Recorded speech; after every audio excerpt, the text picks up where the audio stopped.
Bismillahirrahmanirrahim. Bismillahirrahmanirrahim. Bismillahirrahmanirrahim. Rahmanirrahim. Assalamualaikum warahmatullahi wabarakatuh. Alhamdulillahi rabbil alamin. Wa sallallahu ala sayyidina wa qudwatina wa imamina Muhammadin sallallahu alaihi wasallam. Semoga kita yang hadir di sini mendapatkan rahmat dan hidayah dari Allah Subhanahu wa taala, dan semoga setiap langkah kaki kita ke majlis ini dicatat sebagai amal soleh di sisi Allah Subhanahu wa taala. Amin ya rabbal alamin. Begitu juga salawat teriring salam tercurahkan kepada suri tauladan kita Nabi besar Muhammad sallallahu alaihi wasallam. Semoga kita semua mendapatkan syafaatnya yaumul qiyamati. Amin ya rabbal alamin. Melanjutkan kajian kita pada minggu lalu yang membahas tentang keistimewaan ibadah sholat. Ya, pada malam hari ini masih melanjutkan seputar keistimewaan ibadah sholat, karena saking banyaknya beliau tuangkan dalam kitab ini lebih daripada 20 ya. Kita hanya menyebutkan beberapa saja yang kiranya sangat penting untuk kita ketahui bersama. Baik, kita awali dengan keistimewaan. Wa min dzalika anna as-salata fiha dzikrul 'abdi rabbah wa dzikruhu ta'ala li'abdih. Bahwasanya di dalam salat itu ada interaksi antara Allah dengan hambanya, di mana hambanya menyebut nama Allah, kemudian Allah pun merespon dan menjawabnya. Dan ini saya akan bacakan satu hadis jamaah sekalian, dan hadis ini khususnya bagi kami pribadi sangat-sangat membuat ibadah sholat itu lebih terasa. Semoga juga bisa dirasakan oleh kita semua. Apa itu? Begini. An Abi Hurairah radhiyallahu anhu, dari sahabat Abu Hurairah, sami'tu Rasulullah sallallahu alaihi wasallam yaqul, aku mendengar Rasulullah sallallahu alaihi wasallam bersabda, qala Allah Ta'ala, Allah berkata. Ini hadis qudsi. Qasamtu salata baini wa baina 'abdi nisfaini wa li 'abdi ma sa'al. Aku membagi dua, kata Allah. As-salah, aku bagi dua salat. Salat di sini maksudnya surat Al-Fatihah. Aku membagi dua surat Al-Fatihah antara saya, aku, kata Allah, dengan hambaku menjadi dua bagian. Dan untuk hambaku apapun yang dia minta. Fa idza qala al-'abdu alhamdulillahi rabbil alamin. Dan tatkala hambaku membaca alhamdulillahi rabbil alamin,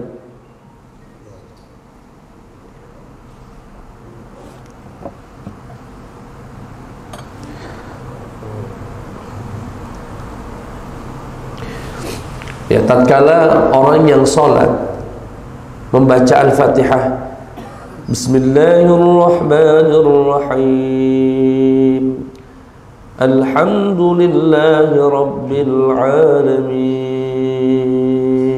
Apa artinya? Segala puji bagi Allah, Tuhan semesta alam.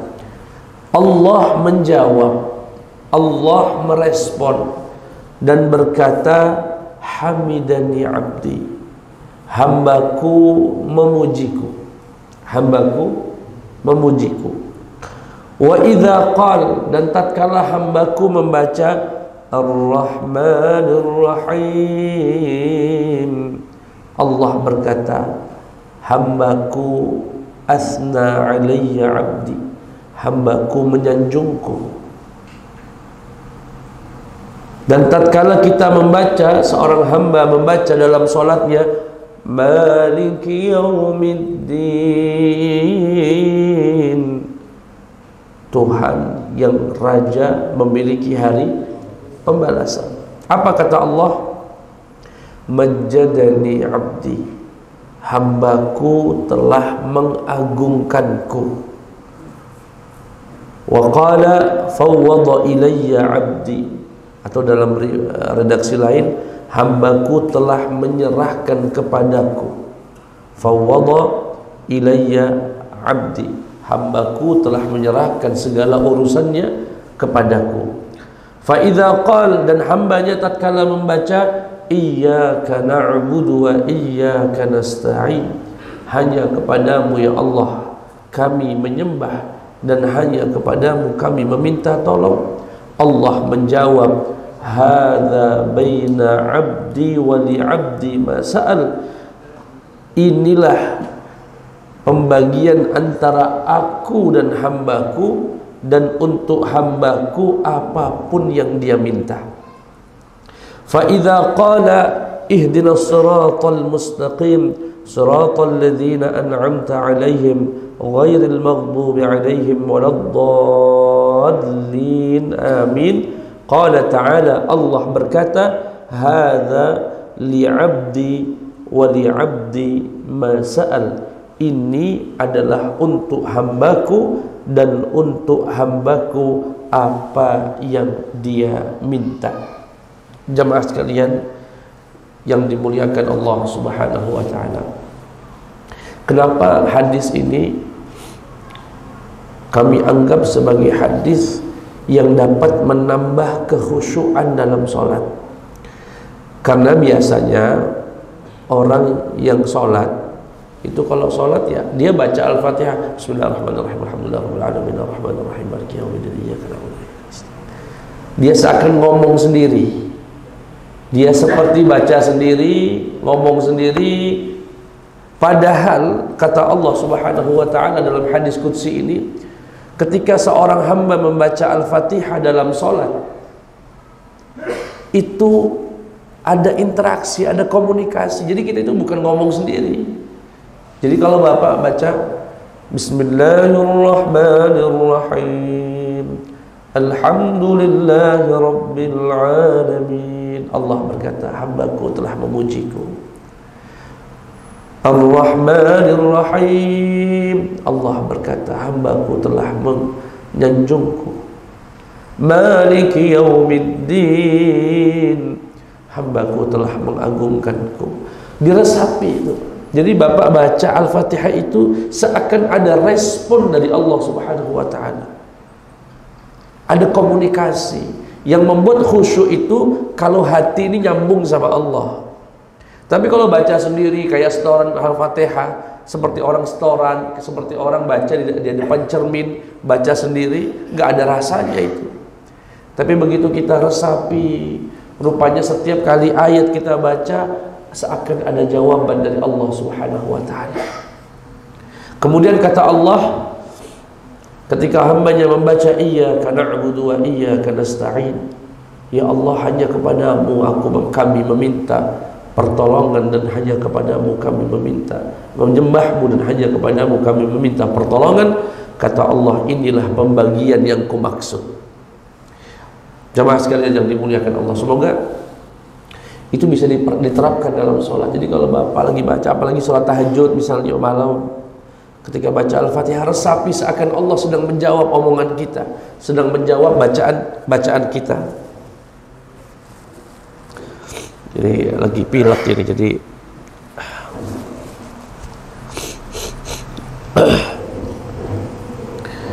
Ya.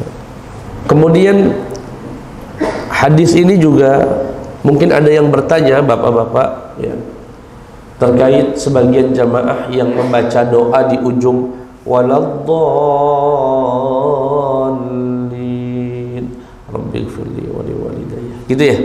Ada ya. Hadis ini bisa dipakai untuk dalilnya. Karena kata Allah setelah hamba membaca waladdallin, kata Allah, ini untuk hambaku dan untuk hambaku apa yang dia minta. Berarti seakan kita dipersilahkan untuk meminta.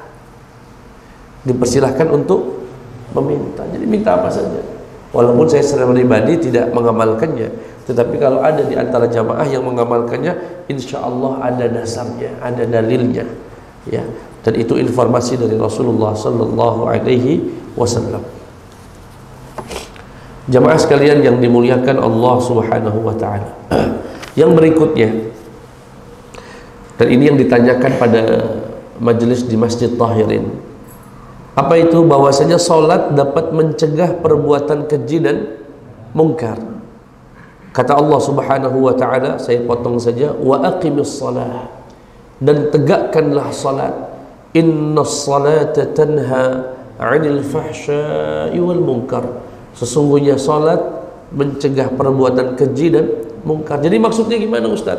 Dan ini PR risalah buat bapak-bapak dan ibu-ibu yang sudah sholat. Apa itu? Orang itu kalau sudah sholat, itu omongannya dijaga di luar. Nggak ada lagi ngomong sembarang, ngomong basing-basing.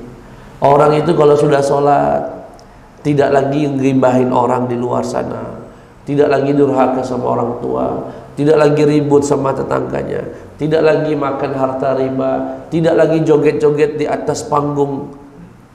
Iya. Kenapa? Karena bapak kalau dikenal orang sebagai orang yang sudah sholat, kemudian bapak melakukan hal itu, kata uang apa? Sama baik, wong sholat sama baik. Tuh sholat sama baik, main gap juga dia. Sama baik, percuma sholat, ujung-ujungnya ribut baik sama tetangga. Akhirnya yang disalahkan sholatnya. Padahal seharusnya bapak kalau sudah mulai sholat, sudah alhamdulillah istiqomah, mulai tebar senyum, kalimatnya dijaga, sikapnya dijaga, sehingga orang itu, ya Allah, orang itu ya subhanallah, sholatnya dijaga, akhlaknya bagus, sehingga kita seakan berdakwah, mengajak orang tanpa berkata-kata, tanpa harus berdakwah ceramah. Orang sudah terinspirasi. Oh mak itu waktu kalau lah sholat akhlaknya bagus. Tapi kalau ada orang sholat, dan ini pertanyaan pada minggu lalu, cuman Ustaz, aku punya kenalan sholatnya 5 waktu, tapi kalau ngomong pedes nian Ustaz.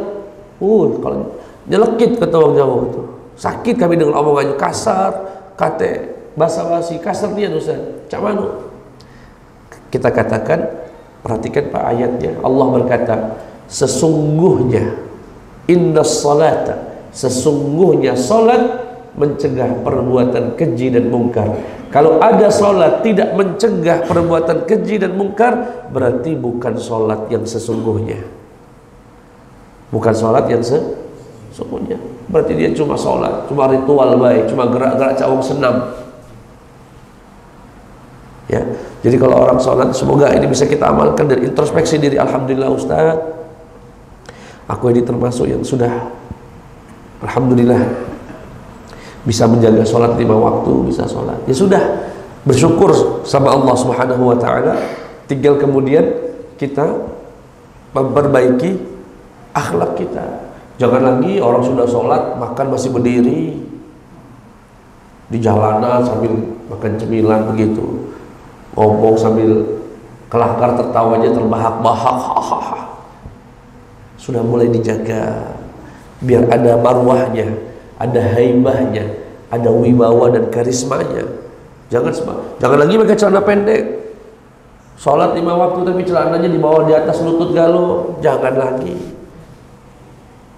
dan lain sebagainya. Itulah sholat yang sesungguhnya. Yang berikutnya, bahwasanya sholat itu dapat menghilangkan sifat-sifat kotor pada manusia. Disebutkan dalam surat Al-Ma'arij, Allah berfirman, innal insana khuliqa halu'a. Sesungguhnya manusia itu diciptakan dalam keadaan suka berkeluh kesah dan pelit. Idza massahu syarru jazua. Kalau ditimpa musibah, ditimpa masalah, marah-marah sama Allah. Kenapa salah saya? Macam-macam. Wa idza massahul khairu manu'a. Tapi ketika mendapatkan nikmat, dapat rezeki yang lancar, pelit. Itu ciri-ciri manusia itu, Pak. Kebanyakan manusia Pak itu. Dulu ketika susah, rezekinya nggak lancar, suka berkeluh kesah, nggak terima. Begitu dikasih, pelit, nggak nunjuk uang. Ya, menikmati dengan dirinya sendiri. Tapi kata Allah, illal musallin, kecuali orang-orang yang salat, alladzina hum ala salatihim daimun, orang yang senantiasa menjaga salatnya. Apa itu Ustaz? Orang kalau setiap hari menjaga salat dan terus dia memperbaiki salatnya, istiqomah dalam melaksanakan salat, dengan sendirinya sifat-sifat buruk, pelit, suka berkeluh kesah, tidak terima dengan takdir Allah dan lain sebagainya, sedikit demi sedikit itu akan hilang. Dan ini bukan janji kami, janji Allah Subhanahu wa taala, illal musallin, yang tertimpa sifat pelit, terkena sifat suka mengeluh dan lain sebagainya adalah manusia yang tidak menjaga salatnya. Jamaah sekalian yang dimuliakan Allah Subhanahu wa taala, yang berikutnya, dan ini kami sebutkan juga pada minggu lalu, bahwasanya orang kalau sholat maghrib minimal kemudian nggak pulang, duduk di masjid, ada yang megang tasbihnya, ada yang megang Qur'annya, ada yang melok pengajian, macam-macam. Itu malaikat berdoa, ya Allah, itu fulan lebih memilih untuk menunggu datangnya waktu sholat isya daripada dia pulang ke rumah. Maafkan dia ya Allah, rahmati dia ya Allah, sayangi dia ya Allah. Bayangkan itu Pak. Ya, ini kalau bisa antara maghrib sama isya, kalau memang tidak ada acara yang mendesak, kondisi sehat, lebih baik jangan pulang.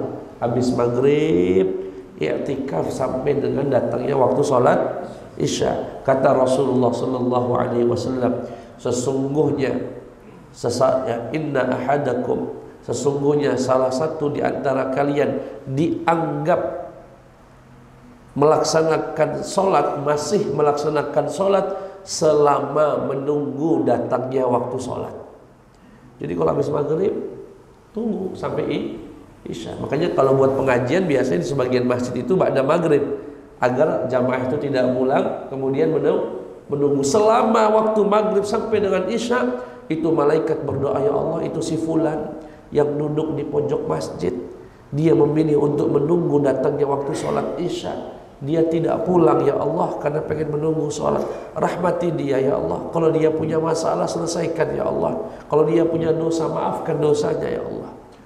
Dan biasanya orang-orang soleh, wali-wali Allah itu tidak pulang kalau habis maghrib, menetap di masjid sampai dengan waktu isya. Ya nggak bisa setiap hari, seminggu sekali, nggak bisa seminggu sekali, 2 minggu sekali, nggak bisa juga. Semoga Allah kasih hidayah. Sibuk apa sih? Sesibuk apa sih kita sampai nggak sempat sekali saja? Dan itu pahalanya luar biasa. Bayangkan malaikat ya berdoa, Allahumma ighfir lahu, Allahumma arhamhu, ya Allah maafkan dia, ya Allah sayangi dia, dan lain sebagainya. Yang berikutnya kata Rasulullah sallallahu alaihi wasallam, as-salatu nur. Salat itu jamaah sekalian adalah cahaya. Salat itu adalah cahaya. Cahaya di mana Ustaz? Wa hiya nurun lil mu'min fi hasyrih wa 'ala sirat wa jami'i barazikhil akhirah.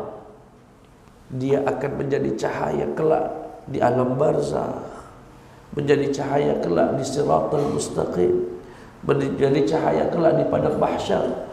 Orang yang salat, wajahnya bercahaya, dan dia punya cahaya untuk menuntunnya berjalan di siratal mustaqim menuju surganya Allah Subhanahu wa ta'ala.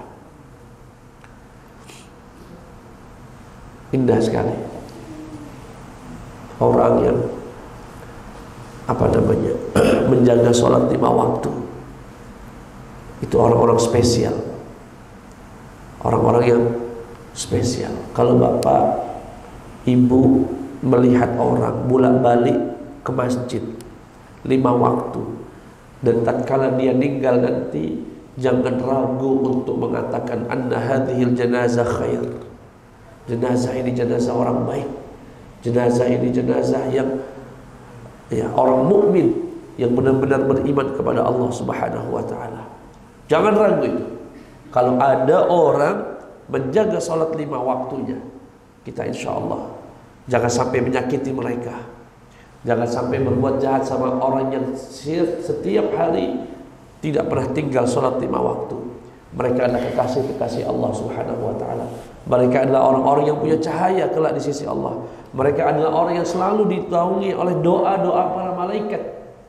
Minta doa sama mereka, ya, dan lain sebagainya. Yang berikutnya, ini mohon maaf saya pelak, jadi saya lewat beberapa hadis. Sekarang kekhususan sholat di alam kubur, kekhususan sholat di alam kubur. Saya akan bacakan redaksinya dan langsung saya terjemahkan. Bapak mohon ibu diperhatikan. Kata Rasulullah sallallahu alaihi wasallam, innal mayyit idza wudi'a fi qabrihi, sesungguhnya jenazah mayit jika telah diletakkan di dalam kuburnya, wa innahu yasma'u khafqa ni'alihim, sesungguhnya dia dapat mendengar langkah kaki para pelayat, hina yuwalluna mudbirin, ketika mereka meninggalkan kuburan. Jadi orang yang meninggal begitu diletakkan di kuburan, ya, kemudian sudah ditutup, diratakan atas kuburannya, kemudian para pelayat itu meninggalkan kuburannya, mereka mendengar itu langkah kaki, keltak, keltak, keltak, dan seterusnya. Sebutkan dalam riwayat lain sampai 7 langkah. Setelah itu, ketika tidak ada lagi yang datang, tidak ada lagi yang tersisa dari pelayat, saat itulah turun malaikat. Dan kata Allah Subhanahu, dan kata Rasulullah sallallahu alaihi wasallam, fa in kana mu'minan, kalau jenazah ini orang mukmin, kanatis salatu 'inda ra'sih, nanti ibadah salat itu akan seakan dia sosok manusia, sosok makhluk yang berada di atas kepala manusia, di atas kepala jenazah.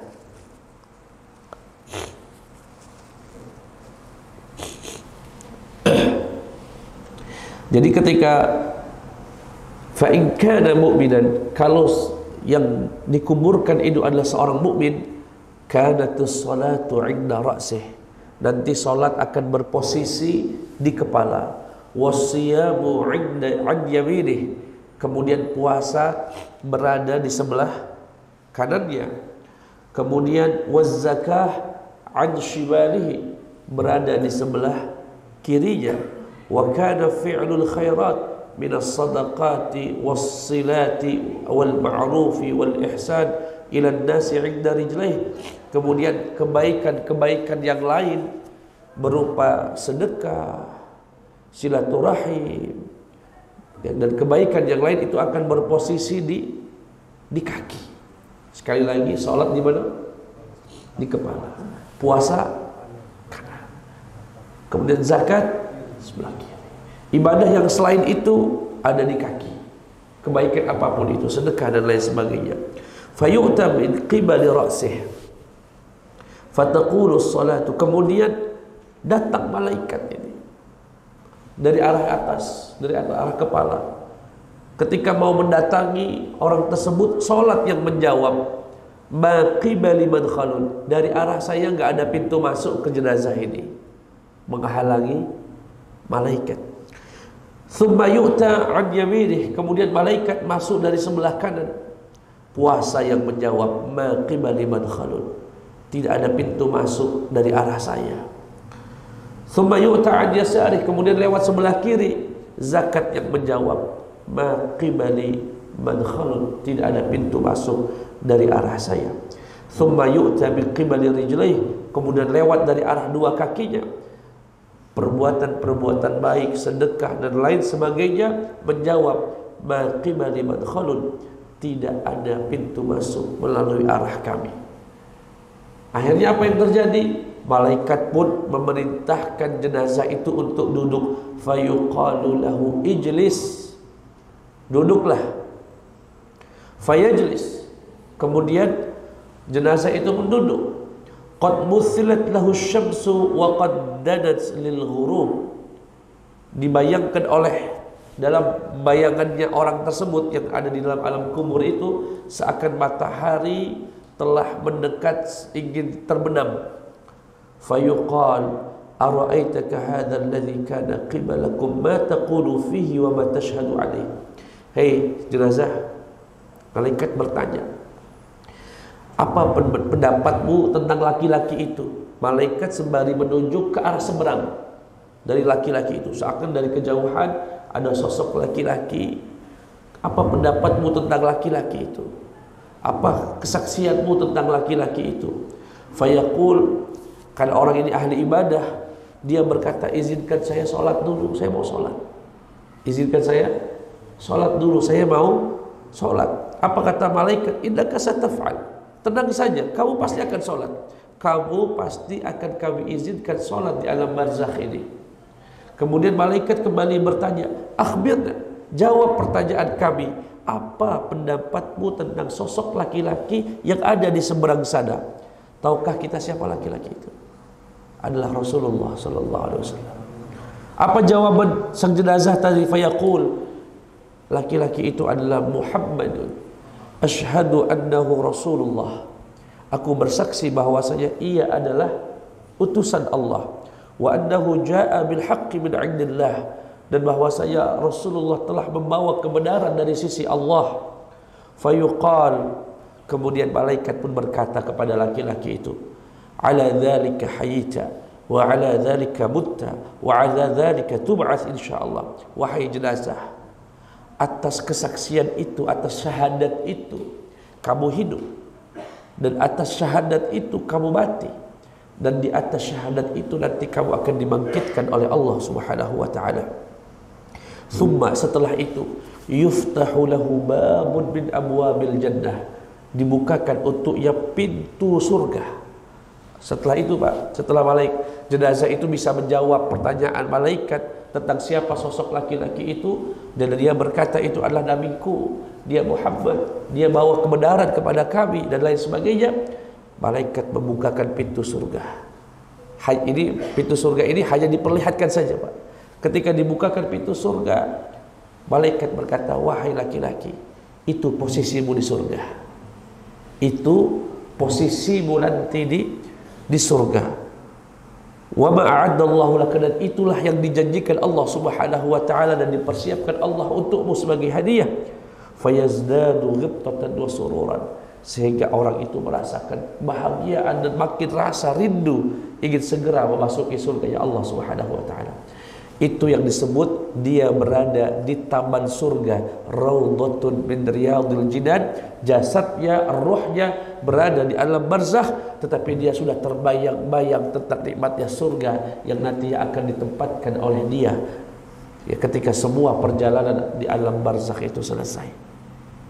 Jamaah sekalian yang dimuliakan Allah, lihat bagaimana salat itu ya bisa menjadi cahaya, dan bagaimana ibadah salat berada di tempat malaikat, menghalangi malaikat untuk menguji dengan ujian yang berat, dan akhirnya membantu orang tersebut bisa menjawab ya pertanyaan-pertanyaan dari para malaikat. Dan yang dimuliakan Allah Subhanahu wa taala,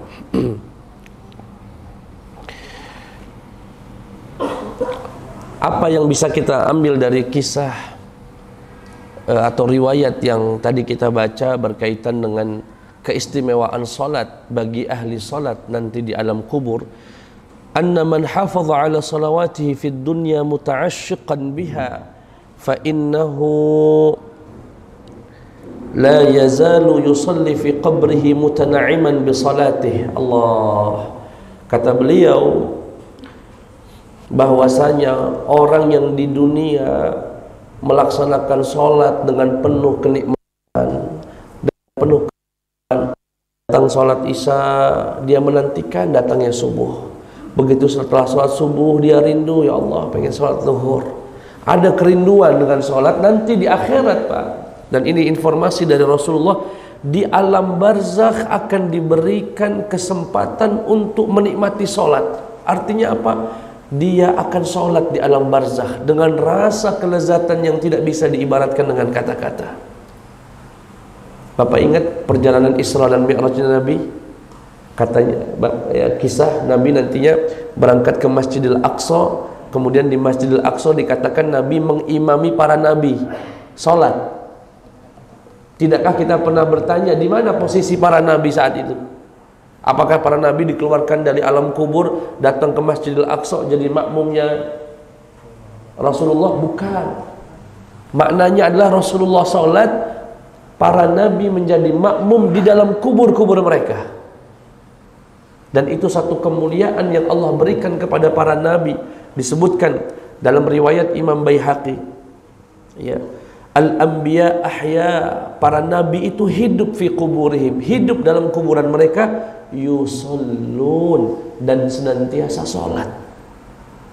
Dan ini juga Allah berikan kepada sebagian para wali-wali Allah, orang-orang soleh, orang yang dulu di dunia merindukan sholat, mencintai sholat, menikmati sholat, kelak di alam barzakh diizinkan Allah untuk sholat dengan cara, dengan nikmat yang luar biasa. Saya bacakan satu kisah disebutkan dalam kitab Al-Hilyah.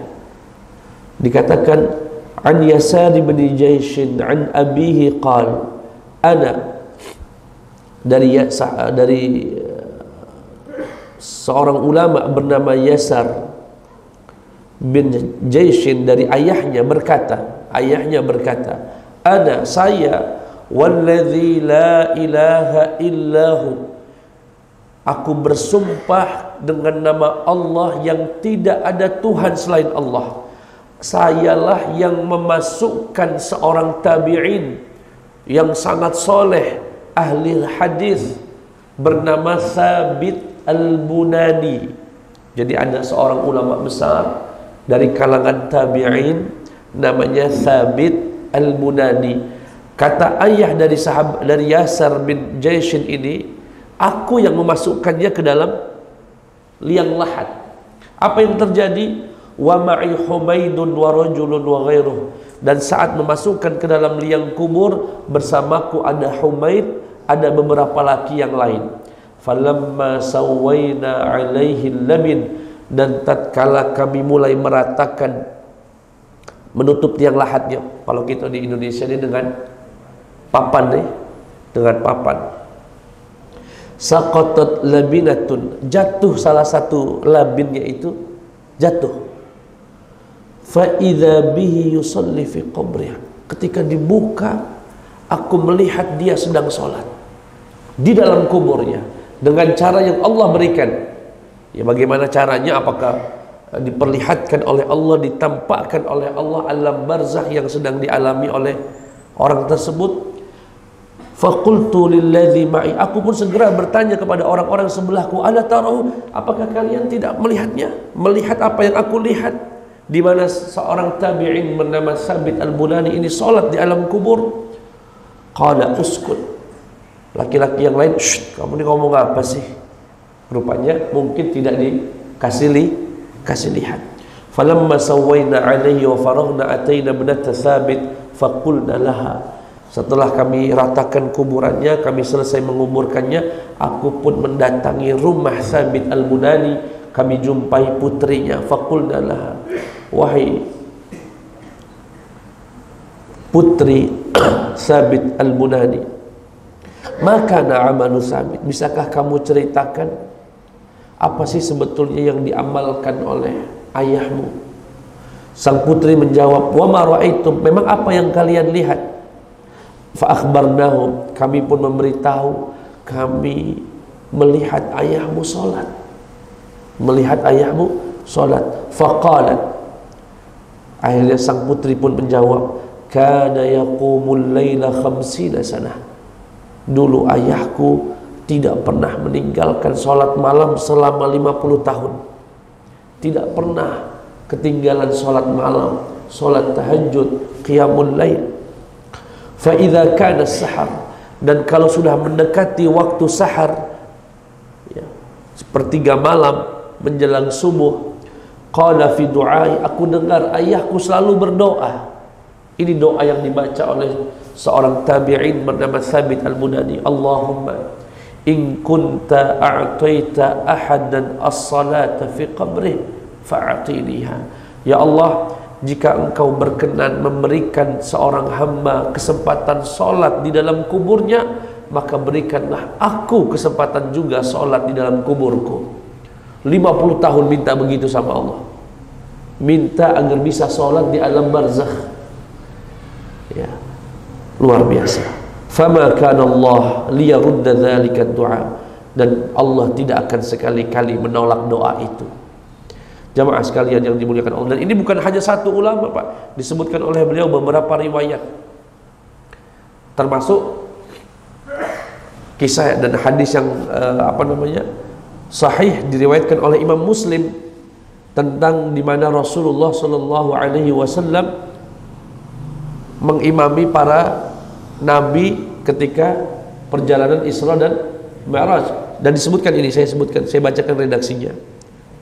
Diriwayatkan oleh Imam Muslim dan Imam Nasai dari sahabat Anas bin Malik bahwasanya Rasulullah Shallallahu Alaihi Wasallam bersabda, ataitu lailata usriya bi, aku telah tiba di hari aku diisrakan oleh Allah, Isra Mi'raj, ala Musa, aku datang kepada Nabi Musa,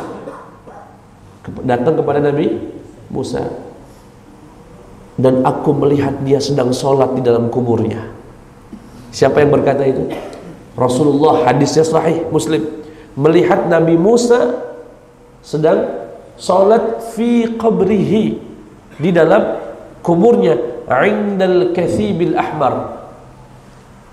Kathibil ahmar adalah nama tempat yang ada di sekitaran Baitul Maqdis. Jadi kalau Bapak mau nanya saya, Pak Ustadz, di mana sih kuburannya Nabi Musa? Itu di sekitaran, dan tidak diketahui di mana titik. Yang tahu hanya Nabi Muhammad SAW. Ketika Isra Mi'raj, beliau melihat, oh di situ Nabi Musa dikubur. Dan Nabi Muhammad SAW pernah berkata, dan andaikan kalian meminta aku menunjukkan di mana kuburannya, aku bisa menunjukkan di mana kuburan Nabi Musa alaihissalam. Dan nama tempat di kuburnya Nabi Musa disebut dengan Kathibul Ahmar, dan itu ada di sekitar, di Palestina, di Baitul Maqdis, di dekat Masjidil Aqsa. Yang intinya adalah hadis yang pertama kami sebutkan tadi, al-anbiya ahya, para nabi itu hidup, fi quburihim yusallun, senantiasa salat. Dipertegas dengan hadis sahih bahwasanya Rasulullah pernah melihat Nabi Musa sedang salat di dalam kuburnya. Maka jika itu diberikan Allah kepada para nabi, tidak menutup kemungkinan Allah pun memberikan itu kepada para wali-walinya, para orang-orang soleh, ya. Termasuk diantaranya tadi seorang tabi'in bernama Thabit al-Bunani. Jamaah sekalian yang dimuliakan Allah Subhanahu wa ta'ala, yang terakhir, ya, kami cukupkan dengan yang ini saja. Apa itu? Bahwasanya anggota tubuh yang dipakai untuk sujud kepada Allah tidak akan terkena api neraka. Ini mana anggota tubuh yang kita pakai untuk sujud, Pak? Wajah, kedua tangan, kedua lutut, dan ujung jari jemari. Disebutkan dalam hadis, sesungguhnya Allah telah mengharamkan kepada neraka untuk memakan anggota tubuh yang pernah dipakai untuk sholat. Jadi nanti, Pak, di surga, di akhirat nanti, ketika seluruh orang masuk, sebagian masuk ke surga, sebagian masuk ke neraka sesuai dengan hisabnya, ada sebagian orang muslim yang harus membersihkan dosa-dosanya dan dimasukkan ke dalam api neraka. Sebagian dari mereka keluar dengan syafaat dari Nabi Muhammad. Sebagian dari mereka ada yang keluar dengan syafaatnya orang tua. Di antaranya ada yang keluar dengan syafaatnya anak. Di antaranya ada yang keluar dengan syafaatnya dari para sahabat. Setelah seluruh makhluk memberikan syafaatnya, masih ada juga sebagian manusia yang belum keluar dari neraka. Sebagian orang muslim yang belum keluar dari neraka, nggak dapat syafaatnya Nabi, nggak dapat syafaatnya orang tua, nggak dapat syafaatnya. Saat itulah datang giliran terakhir, syafaat dari Allah Subhanahu wa ta'ala. Apa kata Allah? Wahai para malaikat, akhriju man kana fi qalbihi mithqala khardalin min iman. Keluarkanlah dari neraka siapapun yang di dalam hatinya ada sekecil biji sawi iman kepadaku. Keluarkan dia dari api neraka. Dan tatkala malaikat tiba ke neraka untuk mengambil sisa-sisa kaum muslimin yang belum masuk surga, terlihat mereka waqadim tuhishu, jasad mereka telah hangus lebur, sehingga malaikat mungkin bagi kita bingung, yang mana yang mau dikeluarin ini, sama baik ini antara kafir sama muslim. Rupanya tidak. Yang muslim bagian 7 anggotanya masih tersisa, yaitu tangan, wajah, kedua lutut dan kedua kaki, karena mereka setidaknya pernah sujud walaupun sekali kepada Allah Subhanahu wa ta'ala. Jadi ini semoga bisa menambah khusyuk salat kita. Jadi kalau bapak salat yang mantep pak, wajahnya ditancapkan, tangan keduanya ditancapkan, kedua lututnya dimantapkan, dan yang paling utama dan sering dilupakan adalah ujung jari jemari kaki. Minimal ada satu saja yang tertancap mantap begini, nggak boleh cuma sekedar nempel begini, harus benar-benar begini. Walaupun satu jari, jika sampai nempel saja sedikit begini, apalagi sampai diangkat terbang, batal sholatnya. Harus mantap dan resapi pak. 7 anggota itu tidak akan tersentuh api neraka, tidak akan tersentuh api neraka. Jamaah sekalian yang dimuliakan Allah, kami kira cukup. Ya, itu beberapa keistimewaan dari ibadah salat. Ya, semoga Allah Subhanahu wa ta'ala bagi kita yang hadir di sini, yang sudah salat, ya, semoga diistiqomahkan. Yang sudah istiqomah, semoga diberikan keikhlasan. Yang sudah ikhlas, semoga diberikan qabul oleh Allah Subhanahu wa ta'ala. Dan kita terus berusaha sampai meninggal dunia, semoga Allah cabut nyawa kita dalam keadaan salat. Amin amin ya rabbal alamin. Kurang lebihnya mohon maaf. Wassalamualaikum warahmatullahi wabarakatuh.